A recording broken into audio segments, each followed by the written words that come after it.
Well, thank you. And thanks for staying to the end of the bitter end. This is going to be more science than computation, although there's a lot of computation that happens underneath the science. But I won't get into too much detail about the actual computation. A lot of this work was done by my former student, Xiaoning Wu, who is also an IACS fellow, she defended her PhD last year, and now she's off in industry making big money modeling disasters for the reinsurance companies. So if you, a PhD doesn't necessarily, I mean, you have to stay in academia, although, you know, you can. And the other local person that is working on this with me is Kevin Reed, who is an atmospheric scientist. So this is about climate, and we're interested in both the role of the atmosphere and the ocean, so it's good to have people that know both. And then the model that we're using is, a lot of it is maintained by the National Center for Atmospheric Research, NCAR, and so several people in their ocean model research group helped with this as well. And so what I'm going to be talking about is the role of ocean basins in shaping tropical climate. And this is a short outline, so we're just going to talk about energy transport in the climate system, and very basics about climate models. And then I'll talk about the two idealized climate models that we used to understand tropical heat transport. And if we have time, we'll talk about El Nino-like variability that we observe in both of them. Now, this hopefully doesn't come as a shock to anyone, but the Earth is a sphere. And if I can find my mouse, where's the mouse? There. Well, maybe I'll just point. Oh,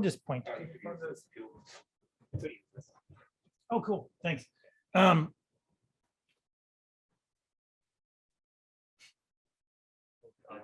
turn it on. There we go. Right. So the Earth is a sphere, and that has a big, and it's far from the sun. And because it's a sphere and far from the sun rays come in roughly parallel. They strike the surface of the Earth. And because of the curvature of the Earth, the equatorial regions get more sunlight per unit area than high latitudes. And that's the whole thing that drives our climate system.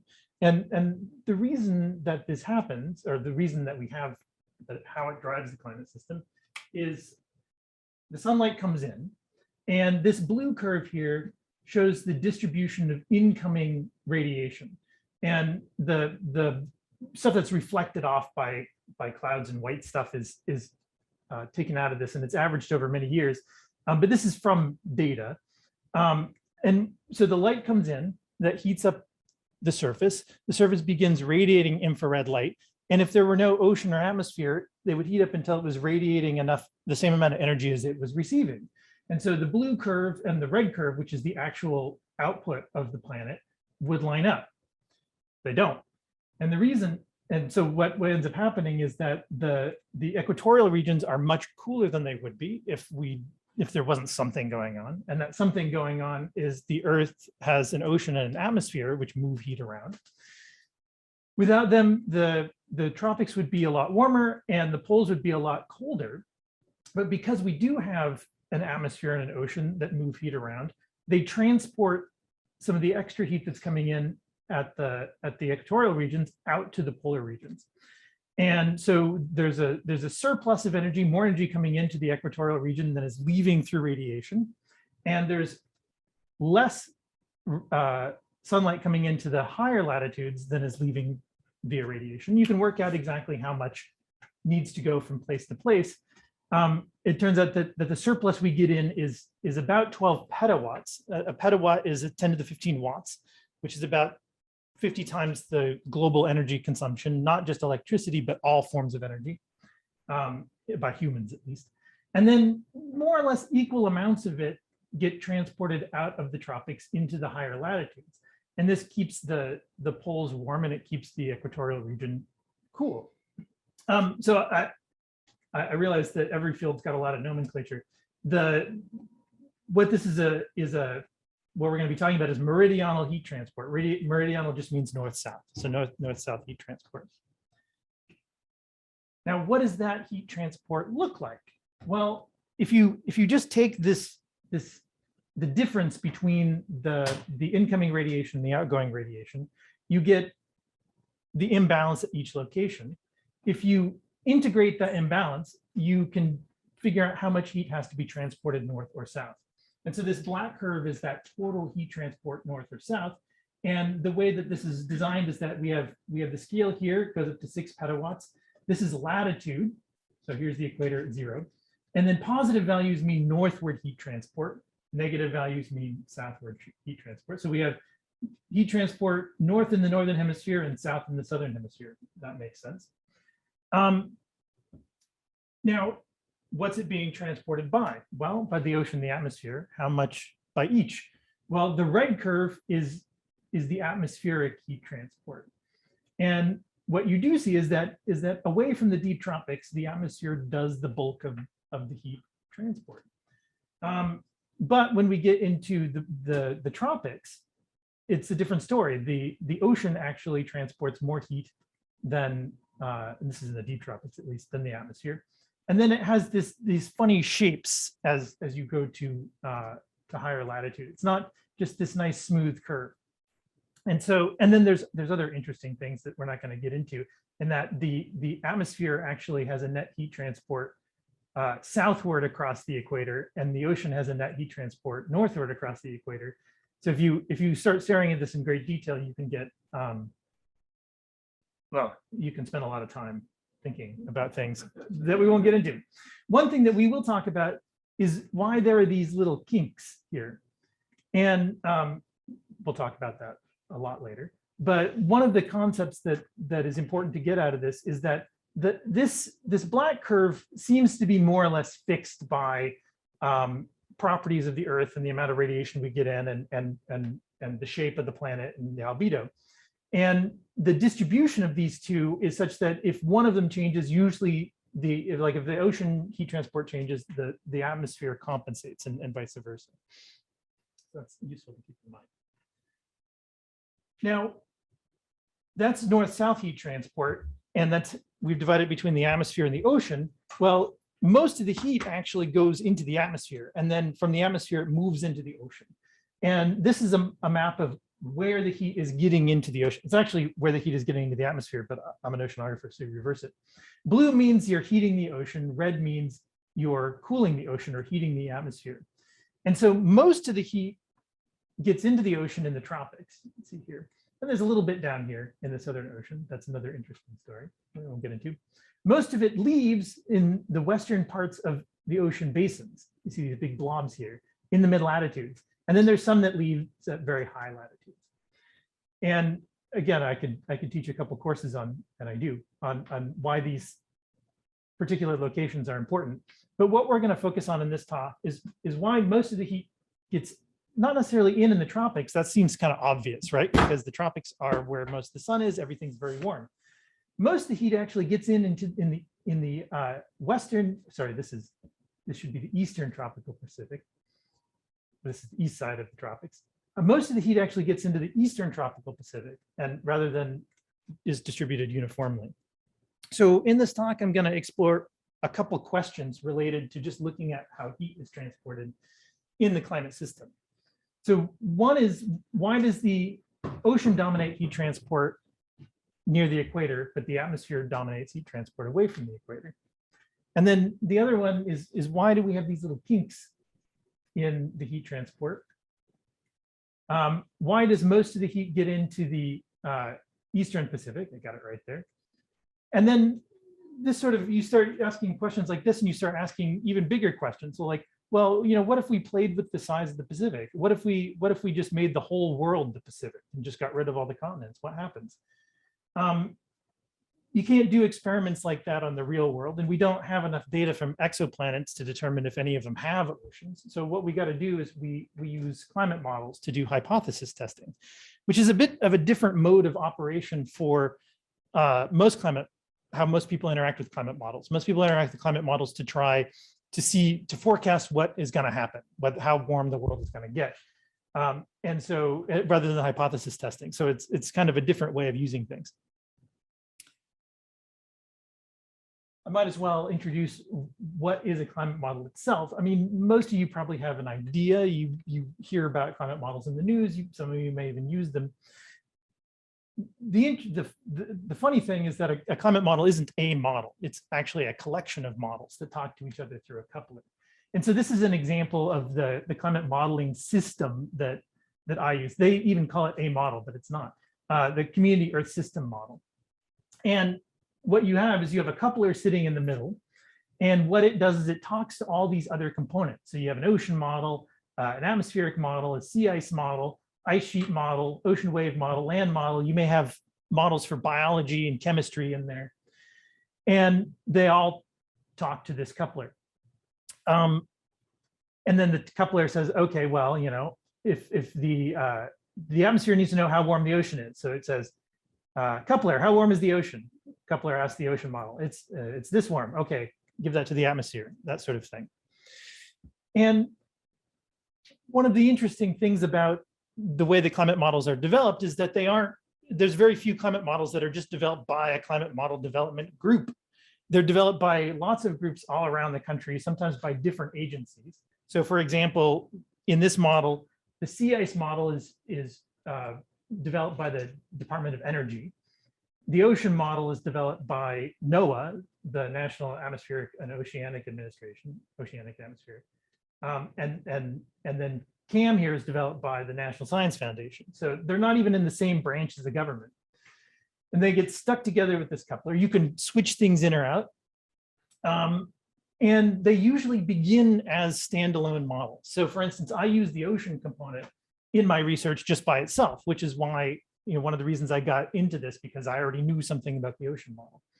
And you know, I spent a little while trying to get this ocean model to work on economy. I haven't quite figured it out yet. And each one of these has its own runtime, and it runs on hundreds to thousands of CPUs, and each one has hundreds to thousands of parameters that you have to set. And the coupler is there to make sure that anything lost from one goes into the other. So if the ocean gives up heat, it gives it to the atmosphere or the ice model. And so everything is conserved. Load balancing can be tricky because you could say, oh, I'm going to make my atmospheric model run really fast, but it's got to sit there, wait for the ocean to give it the temperature. So you spend a lot of time fiddling with seeing how many CPUs everything uses. The calculations that I'm going to be talking about today use 2,500 CPUs, and we actually ran it on NCAR's machine called Cheyenne, rather than locally, although I have run MOM locally here.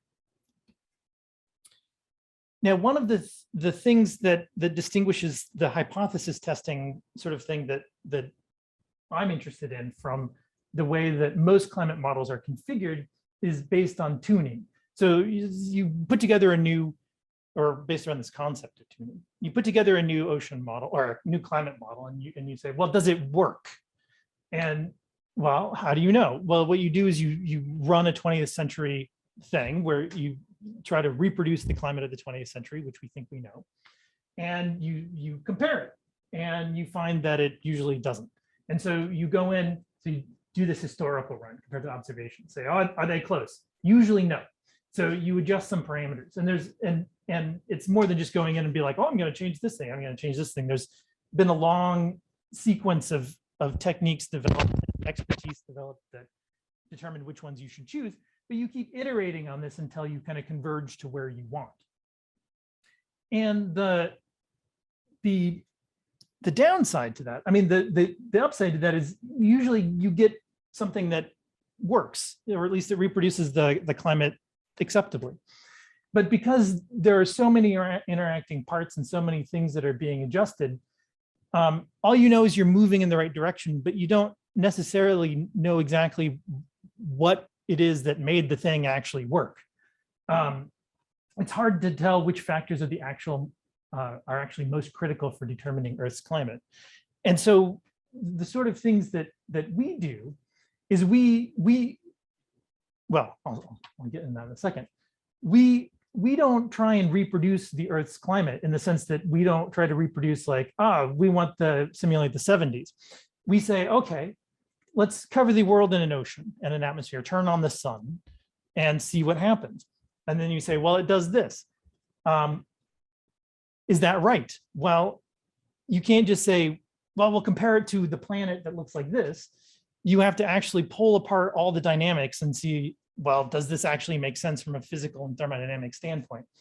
And doing this actually helps the model developers because they often don't get a chance to do this. They're very often highly focused on producing these model simulations so that they can go into things like IPCC reports. And they would love to be able to do this sort of thing, but they just don't get the funding to do it. That's why being a university professor is nice.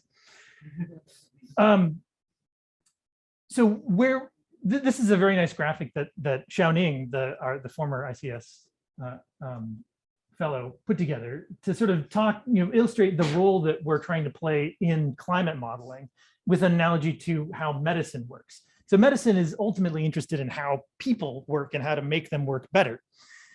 But people are complicated. So people use, you can use a mouse model for a disease or something. That would be like taking those climate and then running like a climate model. You can experiment on a mouse and you feel less bad about it than experimenting on a person.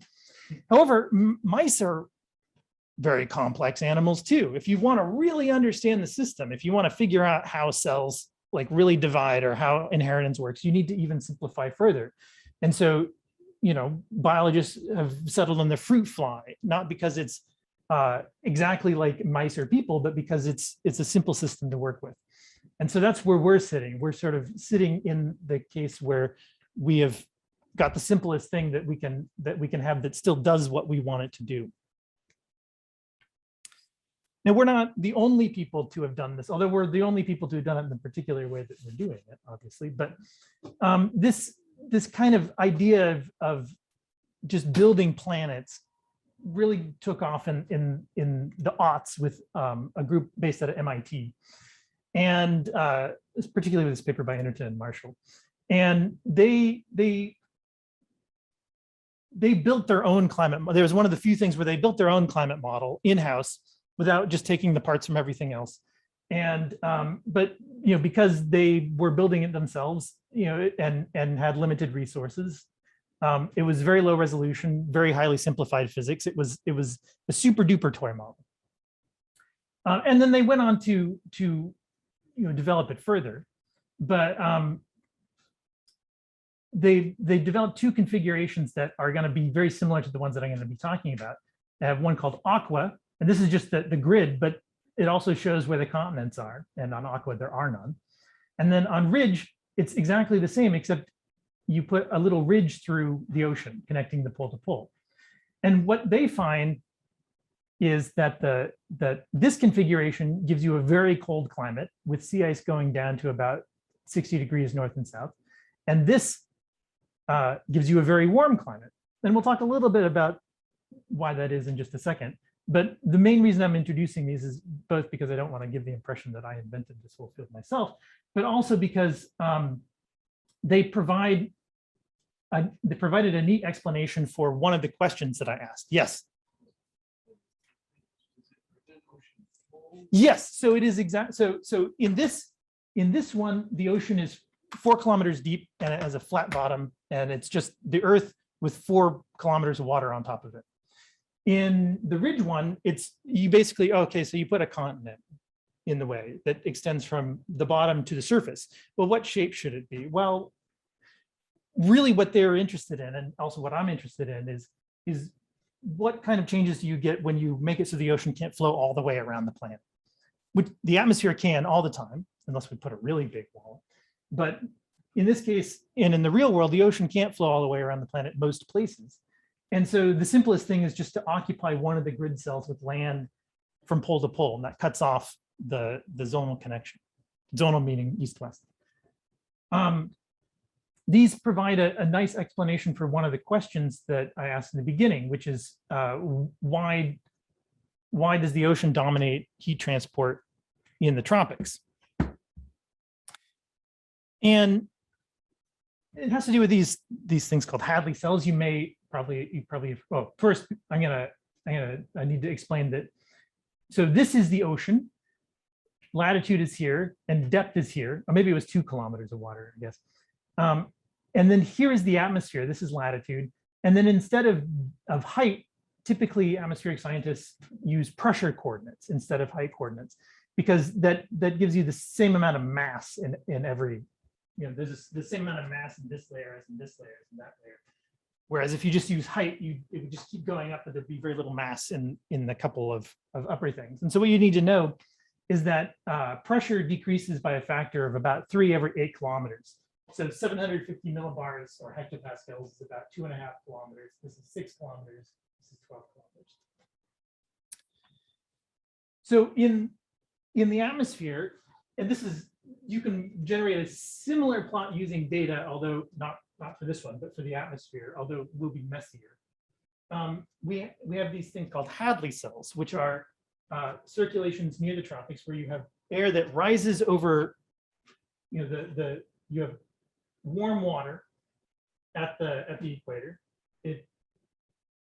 Warm, which makes warm air, which rises, and eventually it reaches what's called the tropopause, where you hit the top of the troposphere and the stratosphere, and then spreads out, and then descends back down. It forms this kind of overturning loop that is just driven by the fact that there's more heat here than here, and this acts to transport heat out of the deep tropics.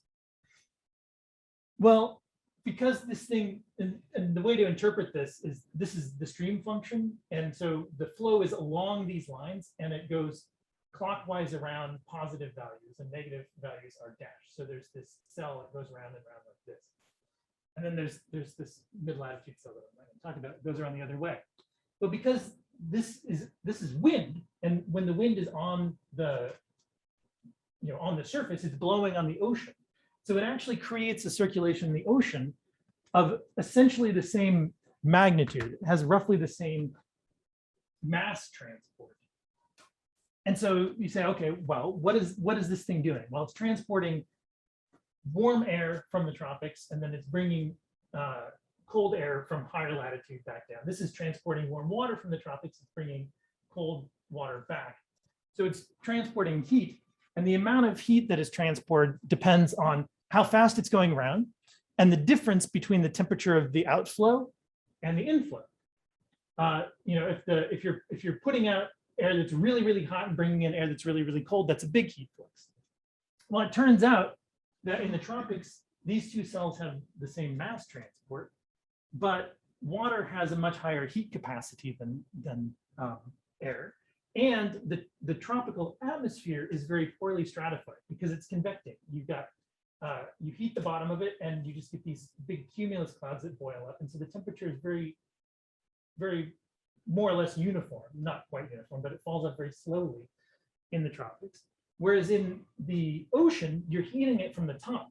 And so the top layer is very, very warm and the bottom layer is very cold. It's the same temperature as the water at the poles.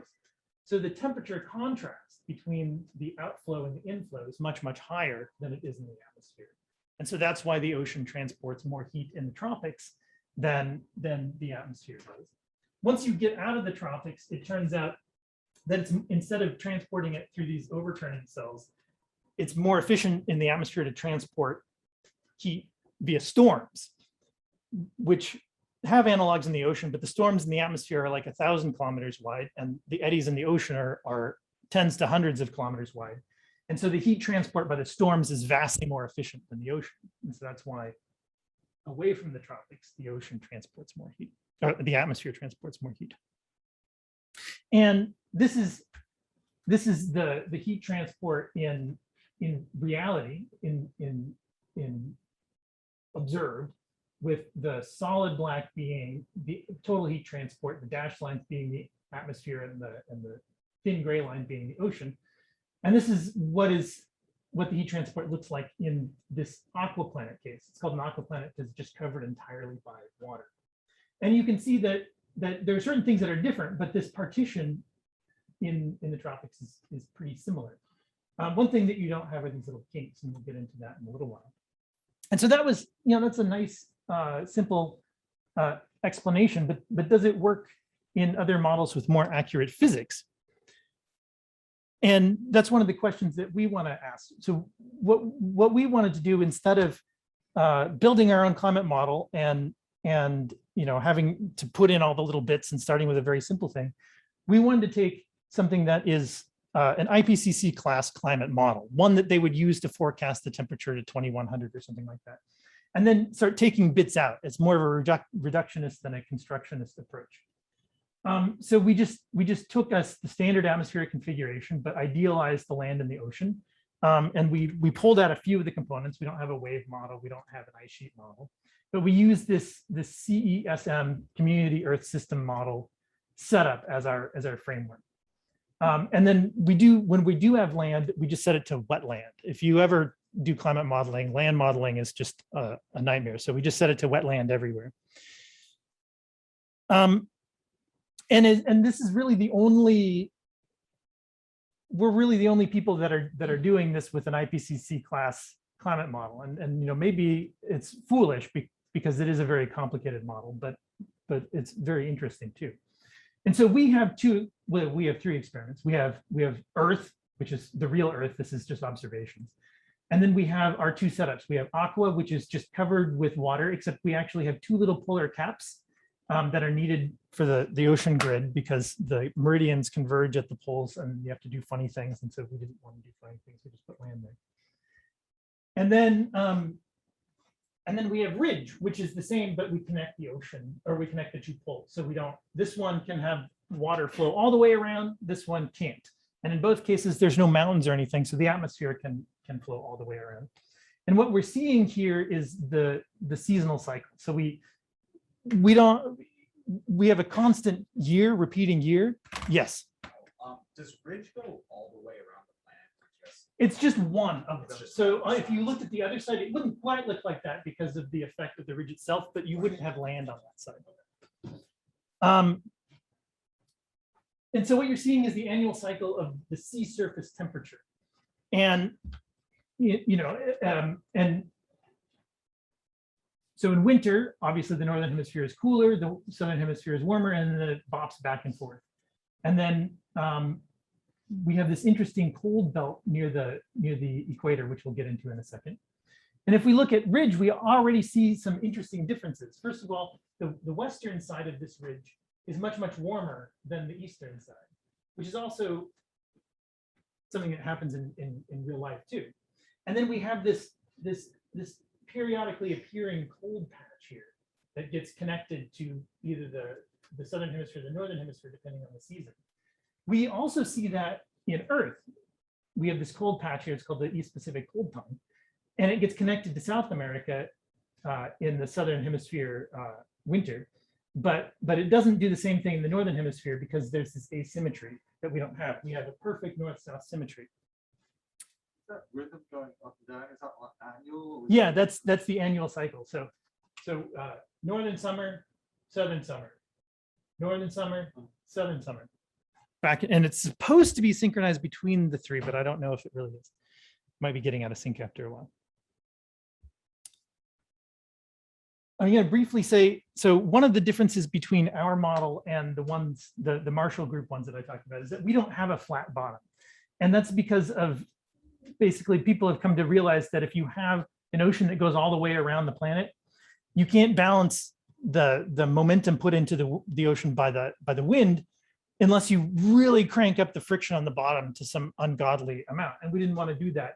So we put a sequence of little bumps on the bottom. These are 500 meters high. The total ocean is 4 kilometers deep, and we have these little 500-meter ridges. And this balances the momentum put in by the wind, and we'll see that it has some other effects too. But I just wanted to mention it briefly. So let's look at the same thing that we looked at the very beginning. So these two panels are Aqua and Ridge, and this is Earth. And what we can see is, well, qualitatively, we have some similarities. We have an excess of heat in the tropics. We have, and in this case, we didn't drape it with this is just a dashed line that is set up so that the area of this thing is the same as the area of that thing and that thing. But we have an excess of heat coming into the tropics, and then we have a transport of heat away from the tropics. And it's almost, but not entirely symmetric about the equator. And this is probably just a statistical thing. If we average longer, it would be symmetric because there's no reason for it not to be symmetric. but the values are about right. This is slightly different. But what's interesting is that if we just look at some of the really basic things about it, one of the things that stands out is that the climates of these two planets are a lot warmer than Earth. Earth has a mean temperature of about 14 degrees pre-industrial, and we're using pre-industrial CO2 concentrations. But Aqua has a temperature of 27.5 degrees. This is very warm. And Ridge has 25.5, also very warm. And this is kind of inevitability because we've covered the whole globe with water, and water is dark. And so we're just absorbing a lot more heat than the Earth does, where we have lots of reflective material. And we don't have any polar ice. And I'll get into why that is in a second. But that also, ice reflects a lot of light. We don't have a lot of that, so we're absorbing a lot more heat. Oh, and there's this bump here, and I'll tell you what that bump means in a little while.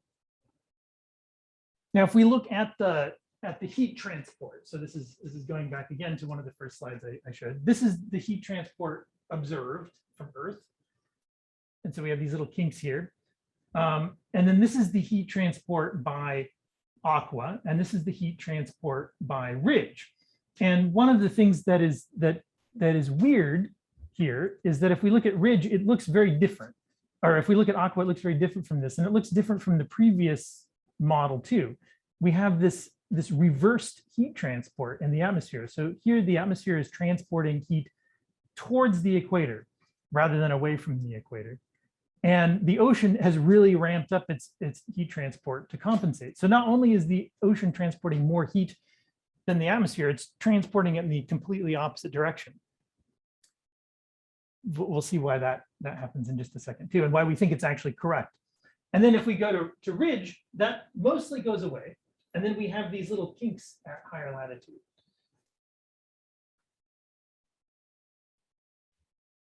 Now this is a bit like that plot that I showed from the earlier models where we have the overturning circulation. And the shading here is what's called equivalent potential temperature. So potential temperature is the temperature air or water would have if you brought it to the surface. Air cools as you decompress it, so does water. And the equivalent part is you also remove all the moisture. In the ocean, you don't remove the moisture because it's all moisture. And then the contours of the overturning stream function where you have clockwise flow around highs. And then this is Aqua in the atmosphere and in the ocean, Ridge in the atmosphere and in the ocean. And we do have Hadley cells. So we have these cells that are clockwise in the northern hemisphere, counterclockwise in the southern hemisphere in both of them.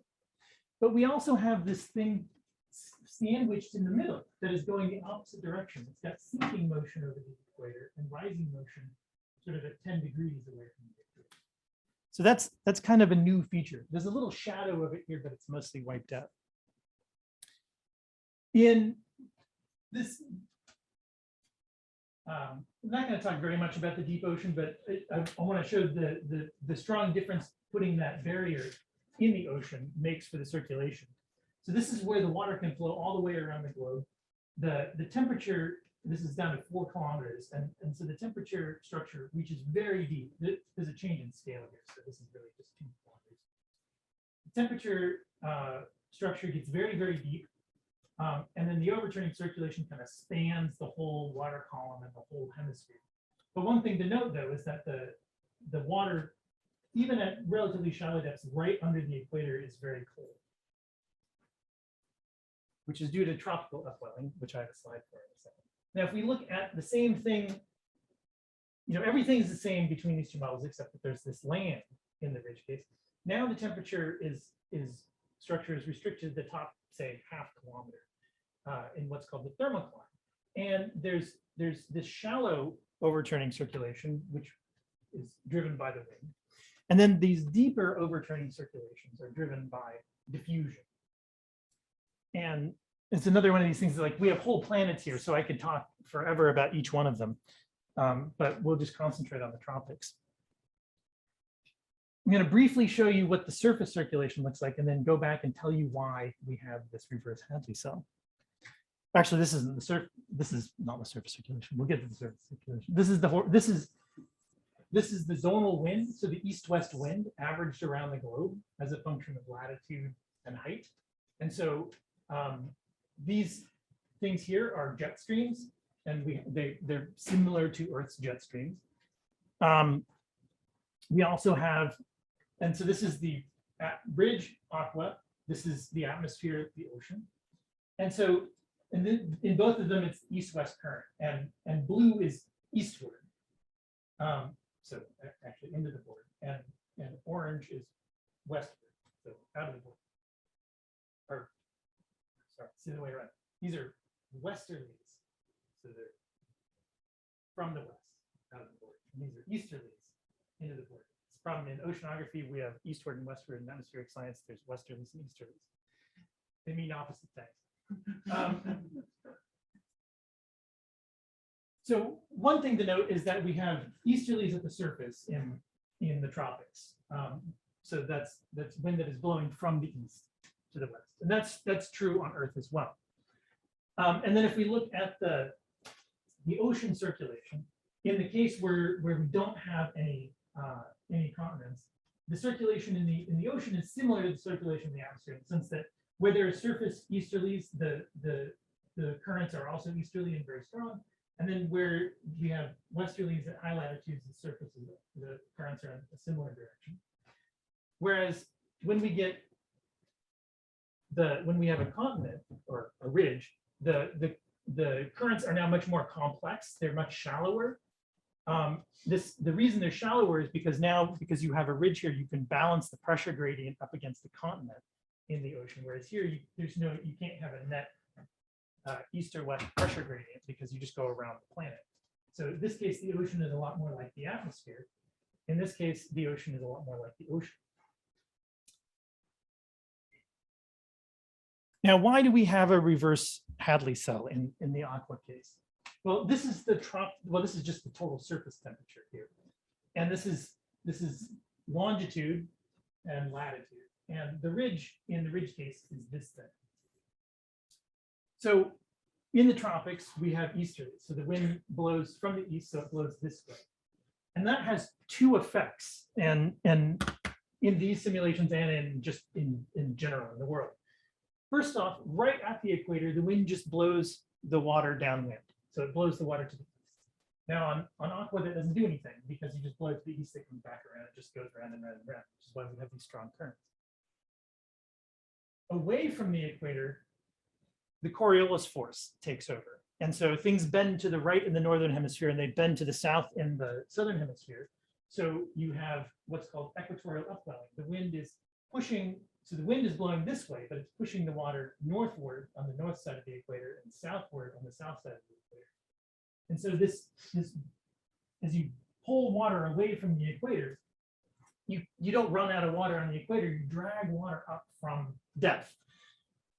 And that water, because it's not been exposed to the sun, is typically cold. And that's why we tend to have these cold temperatures near the equator in the ocean. Now on aqua, what ends up happening is we have that equatorial upwelling. It pushes the water away from the equator and we get this really strong cold dump. Right at the equator. But on ridge, we have that, but we also have the downwind flow along the equator that is moving towards so the wind is blowing the water towards the west, and now it runs into the ridge and it piles up there. And eventually that pile of warm water gets so deep that when you have this equatorial upwelling, it's just bringing up more warm water. And you have the development of what's called a warm pool. And there's one in the Pacific, it's called the Western Pacific Warm Pool. We have one here, which is called the Warm Pool. And then there's this other thing here called a cold tump, which after the Eastern Pacific cold tump. Well, what does that difference do? Well, if you have a bunch of cold water, well, it leads to a cold atmosphere. And cold air is denser than warm air, and so it sinks. And then it moves away, and then it cools more air and sinks. And so you have this zone of subsidence. The air sinks over the equator. And then, so it's, so you have sinking, well, you have sinking air. Let me see if I have arrows here. Nope. We have sinking air right over the equator. And then it sort of flows out once it hits the equator. And then finally it gets to the off equatorial warm patches. And then it rises just like a normal Hadley cell. So this thing is just there because the equator is so cold. And the equator is so cold because there's nothing to stop the water from just leaving. There's no ridge here to pile up the water and make a big patch of warm water to keep the equator from getting really cold. And so the atmospheric heat transport is just flowing down the gradient. It's just saying, oh, well, it's warm here, cold here, we'll move the heat towards the cold patch. And the cold patch just happens to be on the equator. In the case where we have a ridge, that warm pool disrupts that. And so now the equator is no longer the coldest spot in the zonal average. And so you don't have that subsidence, and the reverse Hadley cells become less important. Now, this thing wasn't seen in any of these previous models that I summarized at the beginning, because the resolution of those previous models was something like 3 degrees, which is like that.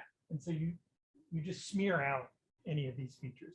And they also had very simplified atmospheric physics, especially cloud feedback physics, which basically get rid of most of the interesting things that clouds do with light. One of the things I mentioned, that little bump. So is this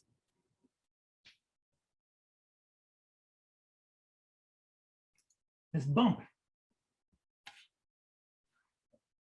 here. The reason that's there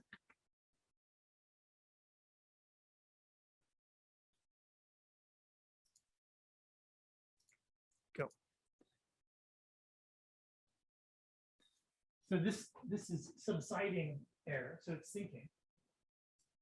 As it sinks, it warms adiabatically, you're compressing it.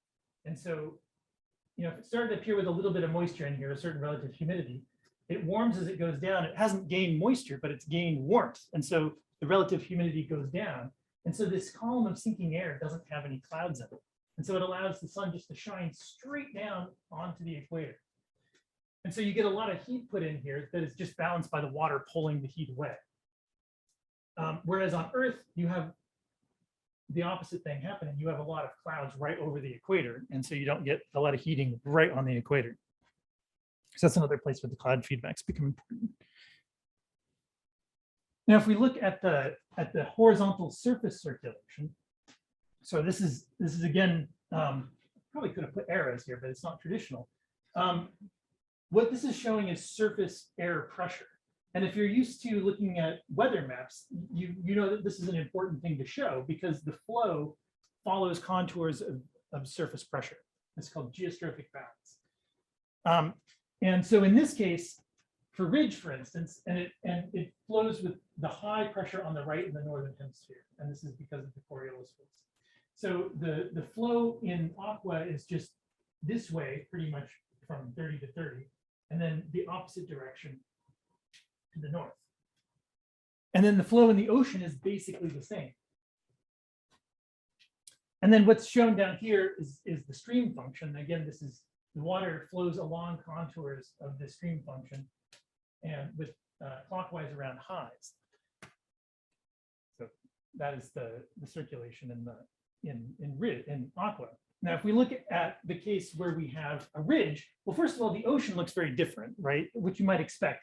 Instead of getting this flow that goes all the way around the globe, we get the formation of gyres. So I just kind of drawn what this looks like. But if I take it back away, instead of, it can't just flow this way and then keep going round. So it basically piles up on the western boundary, and you get these highs and lows that the water circulates around. So in this case, the circulation is like this. This is basically like the Gulf Stream coming up and then going out across the ocean and coming back. And then here, this would be like the Labrador Current coming down. And then that's the contours. The colors are the temperature deviation from the east-west, the zonal average. So if this is blue, it means it's just colder than the water anywhere else at that latitude. And so what you find is that because you have something like a Gulf Stream, you have the water coming in this way and going up along the western boundary, it brings a lot of warm water with it. So the water ends up being very warm here, and the same thing at about 50 south. And then you have this current going the opposite direction, bringing cold water down. And so you have this transition from where you're bringing warm water up, you're bringing cold water down. The heat transport suddenly falls off at that latitude. And that's why you have those little kinks in the heat transport. It's because these dryers suddenly, they transport a lot of heat until they reach the point where they turn around and then they stop. And the reason the place they stop is based on where the winds change direction. Now, the interesting thing is that we've got this ridge. The ridge doesn't go up into the atmosphere, but because the ocean now has this pattern of warm spots and cold spots, it influences the atmospheric circulation. And you have the development of these highs and low pressure systems that cause circulations around them. So this would be like the Icelandic low, and this would be like the Azores high. Well,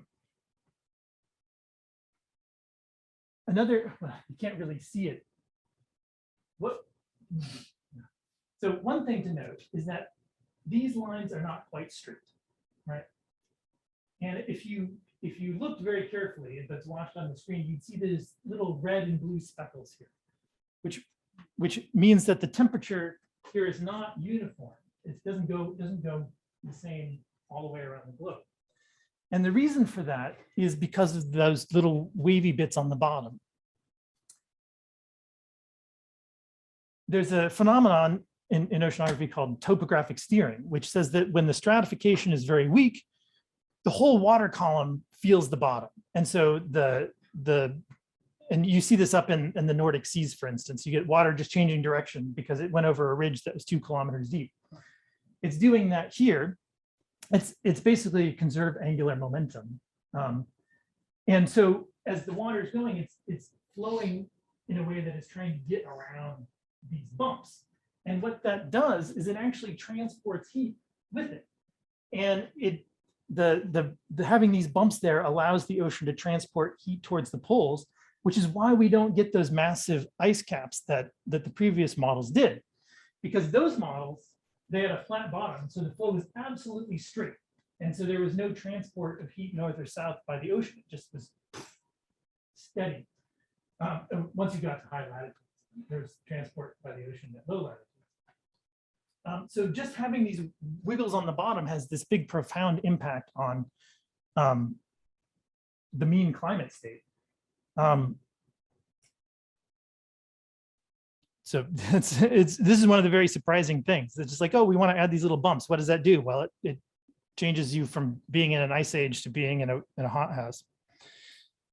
So briefly, I'm going to talk about the tropical circulation. I don't think we have enough time to talk about El Nino, but I did want to answer that one of the last questions is why does the heat must the heat get into the eastern tropical Pacific rather than all the way around? And it's because of something called the Walker circulation. And this is what you'd call normal conditions in the Pacific. So we have this pool of warm water. This is basically let's start even further back. We have trade winds, which blow from the east to the west, they're easterlies. And right at the equator, that just blows water downwind. So you get this pool of warm water that accumulates on the western side of the basin. And then you're removing the cold water from the eastern side of the basin, plus you have equatorial upwelling. And so you've got this cold tongue on the eastern part of the basin. And if you look, so this is sort of a surface schematic. This is showing the depth of the thermocline, which is just the depth. It's sort of the division between warm water and cold water. This is a section along the Pacific just showing temperature. So this little blank spot here are the Galapagos Islands. We can't take the temperature through the middle of them. And then what you can see is that as you travel westward, you find this massive pool of warm water that extends down to about 150 meters. And that's the Western Pacific warm pool. Well, this has an impact on the atmosphere. We've got this warm water here, full of and lots of moist air right above it. we have ascending motion, which causes big thunderstorms over this region. And then on the eastern side of the basin, we have this cold water, which causes descending motion. And then the descending motion and the rising motion are connected zonally. So you have wind blowing eastward, you have easterlies, wind blowing westward along the equator, and then rising and then flowing back at altitude. And so this is what's called a Bjerknes feedback. So the wind creates this pattern of temperatures, which then reinforce the pattern of the wind. And so the whole thing is kind of kept that way by this feedback. And if we look at the tropical circulation in our two cases, in Aqua and in Ridge. So in Ridge, obviously we don't have that warm pool cold tongue setup. We just have this cold belt that goes all the way across the world. If we look, this is just the temperature at the surface right on the equator, and it's just a straight line. It doesn't vary at all. And then this is the stratification. It's the analog of that, and it's just straight, and it's rather cold, even at shallow layers. And then this is the wind stress on the surface of the ocean, and so it's negative, which means easterly. So the wind is always blowing easterly everywhere on the equator. Now we add a ridge, boom. So that stops the flow from going all the way around the world and builds up this warm flow here. And you can see maybe it's not so apparent in the contour plot, but if you just plot the temperature on the equator, sort of right around the date line, it goes from being rather cold. I mean, it's still warm water, you would go swimming in it, to being very warm. And then if you look at the subsurface, you get this warm pool. And interestingly, it's not immediately on the western boundary like it is in the Pacific. It's sort of sitting out 1/3 of the way from the western boundary. And then if we look at the winds, we have easterlies blowing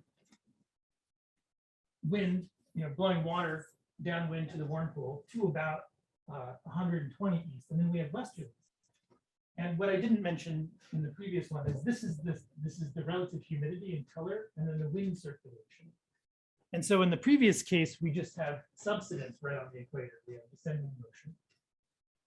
In this case, here's the warm pool.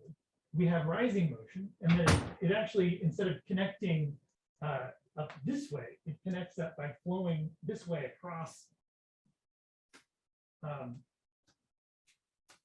the continent and descends back down. And so you have easterlies here, rising motion, and then you have descending motion here. And the reason why the warm pool isn't totally over on the western boundary is because you have basically the descending branch of the Walker circulation is right here, and it spreads out both ways. And so some of it spills over into here and ends up pushing the warm pool kind of into the more middle of the third of the way from the boundary. And oops, back. And so this is why I already said why most of the heat gets into. Well, I didn't say why most of the heat gets into the. Basically, so because you have this cold patch, there's two things that happen. First of all, it's near the tropics, so there's lots of solar heating, but the water is cold. So the evaporative cooling from that chunk of the ocean is very low. It turns out most of the cooling of the ocean happens by evaporation, not by any other thing. And so cooling that patch of water cuts down the evaporative cooling. And so there's a lot of net heating. And then of course, well, why doesn't it warm up? Well, the wind just blows it away. And then more water comes up, gets warmed up, wind blows it away. That can't happen in this situation. Well, I mean, your net heating is everywhere. It's not in the Western Pacific because there's not in the Eastern Pacific because there's no zonal asymmetry. So in this case, we have a situation that is very much like the actual Pacific, where this is where most of the heat comes in. So it's shifted. We have a developed Walker circulation, but in the other case, we don't. So I'm gonna plow past the, oops. Just get to the conclusions. Ooh. So, which are just the questions all over again. So why does the ocean transport more heat than the atmosphere in the tropics? Well, it's because at least on ridge and on Earth, the Hadley cells in the atmosphere, and then we call the thing in the ocean, the oceanic Hadley cells, have about the same mass transport, but the water has a higher heat capacity and the tropical ocean has a larger temperature gradient. But on Aqua, where we got rid of all the continents, there's this cold belt that develops, which creates a reverse Hadley cell. And so the atmosphere transport heat towards the equator and the ocean increases polar transport to compensate. And it's a real question as to whether if we removed all the continents from Earth, whether we'd really see this or not. Gotta try it someday. The little kinks that we have in the mid-latitude heat transporter from these gyres, we have basically the western boundary currents bringing warm water up to a certain latitude, and then they zip back out into the ocean, and that increases heat transport in the subtropics, and then once you get out of the subtropics, it flattens back out again. But on Aqua, there are no gyres, so there are no kinks. And then why does most of the heat get into the ocean in the Eastern Pacific? Well, it's because of this Walker circulation. We have wind blowing along the equator, creates an eastern cold tongue, and basically taking that warm water and moving it to the western part of the basin. And the cold water reduces evaporative cooling, resulting in a large net heat flux into the ocean. Whereas on Aqua, you just have uniform heating around the equator. And it turns out they both have something like El Nino, but you'll have to, there's some papers on this if you want to go look into it. Anyway, thanks for sticking with me.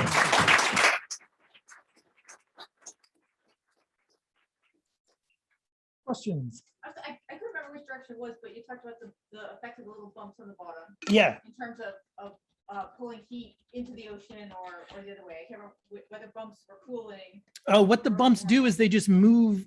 Let me. But I guess the question really is whether by manipulate, even in theory, whether manipulating the bathymetry of the bottom of the ocean, we could force the oceans to absorb more heat, thereby addressing some of the climate warming that we're. Well, the question is do you want the oceans to absorb more heat? So the fisheries people would say you don't, because the fish are unhappy about it. Just from the physics of it, would managing the bathymetry allow us to cool the atmosphere?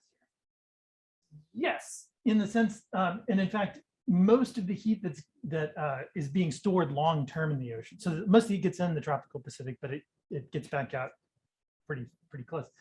Is in the Southern Ocean, where there are no continents, and so the ocean can go all the way around, and you have this cold. It's called Antarctic bottom water that upwells, and it's very cold, and it absorbs a lot of heat, and then it sinks again, and it sinks to great depth, and it stays there for a while.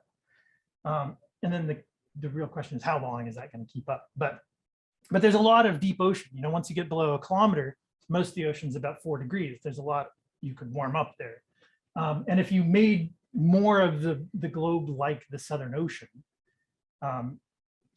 where you take out the continents and smooth out the bottom a bit, you could store more heat in the ocean. And another thing you do is you actually protect the higher latitudes from heat, because the ocean heat transport just goes round and round instead of towards the poles. And so Antarctica, for instance, is staying roughly the same temperature it was. It's melting around the edges. But if you look at the Arctic, it's just warming by crazy amounts, because it has this exchange with the Atlantic that it doesn't have this current going round and round and round. So even where we have the continents, if you could flatten the oceans, the bathymetry, the bottom of the Oh, well, you'd have to take out the continents too. I see. So it wouldn't work. It would work with this continent. Actually, would only work where it's going around. Yeah, I mean, it depends on how much you like Canada, Scandinavia, and Siberia. If you took those out.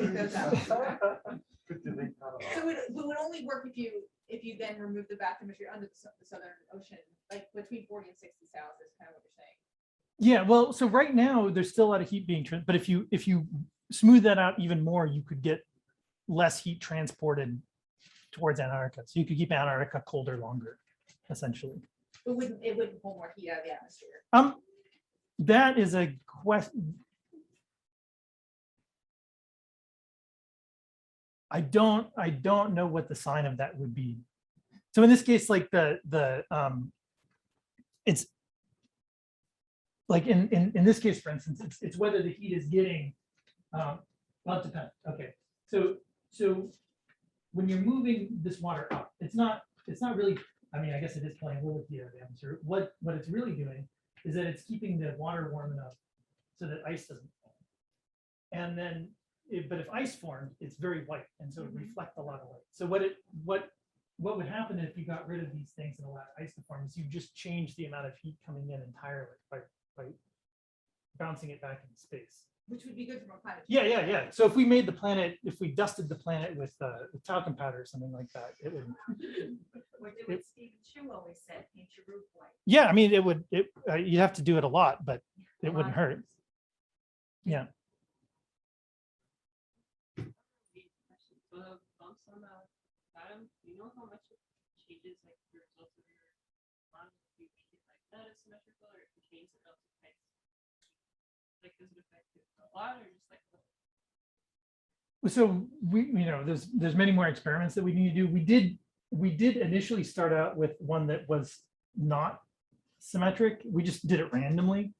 And then we were like, well, how much of this, and then we had this question, because sometimes there's this thing called spontaneous symmetry breaking. You set up a symmetric system and it forms an asymmetry anyway.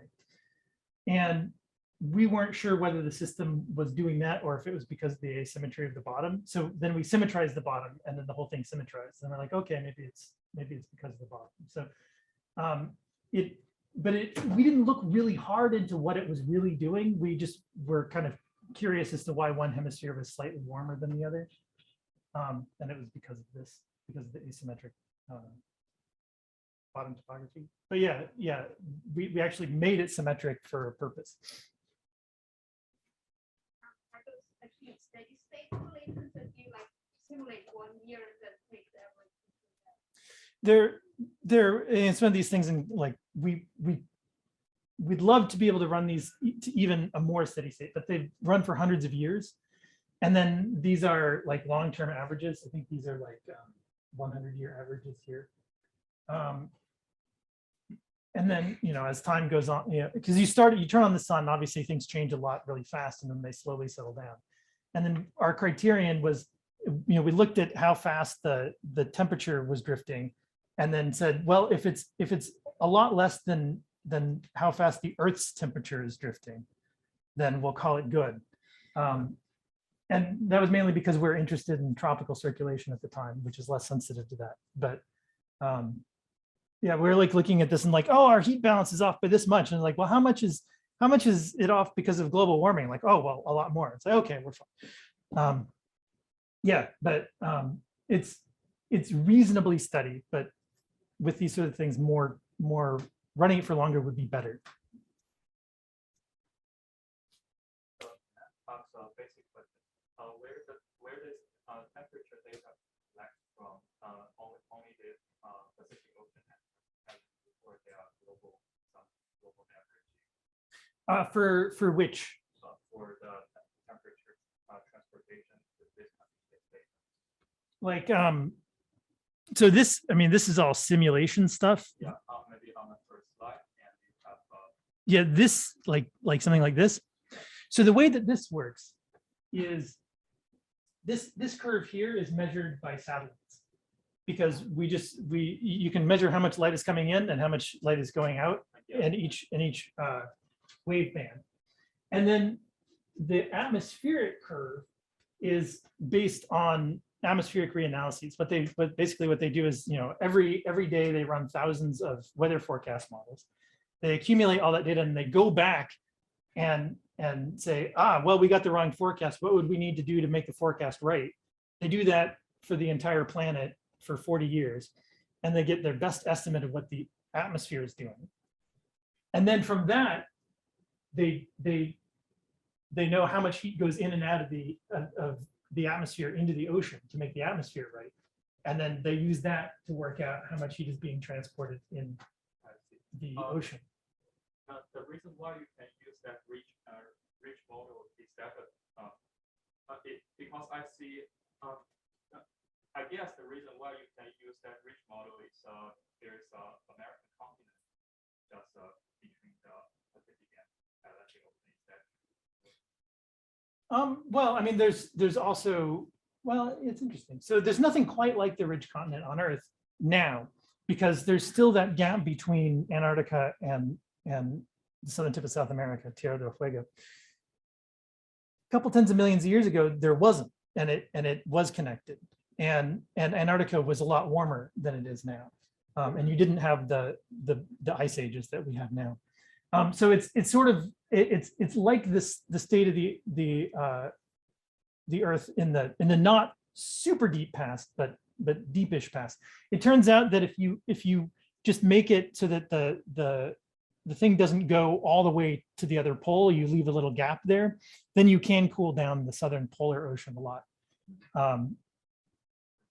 But it's not exactly like the Americas, and the fact that you also have, say, the Africa and Eurasia there too. And I have a distracting question. Can you go to slide 3? 3. This one? No, next one. I do have two charts. One is you saying that the atmosphere is trying to heat from the equator to the south, and another figure saying that at the south the ocean is also heating the atmosphere. I doubt where that heat goes to. Say that again. Maybe next slide. And next one. Yeah, this one. And from the upper figure, we can see that in the atmosphere, the equator atmosphere is heating the polar atmosphere. And from the bottom figure, we can see that the polar ocean is also heating the polar atmosphere. So Yep. where that heat goes to? Well, I mean, the heat goes to warm up the North Pole, which is actually warming very fast. But the Arctic Ocean is a lot warmer than it would be if this weren't happening. Yeah, so both the ocean and the atmosphere are heating the North Pole and here. I think we were gonna be thrown out at 3 o'clock, but Sorry, this question is distracting. Sorry. no, it's wonderful. Yeah, I'm trying to figure out how to best thing, because so oh, where does the heat go ultimately? Is that what you're asking? Because I just wonder where that heat goes. It radiates into space. Why? That's where it eventually all goes. Any other? We need to wrap up. I think there's a class coming. Oh, okay. So we need to wrap up. I just want to You really can thank shoehorn me. everybody, and thank you for this wonderful presentation that I even followed parts of. Oh, Really thank you. Appreciate that, and hear everybody interacting, and I really want to thank Chelsea Dollinger, who put everything into this and really is responsible for this being such a success.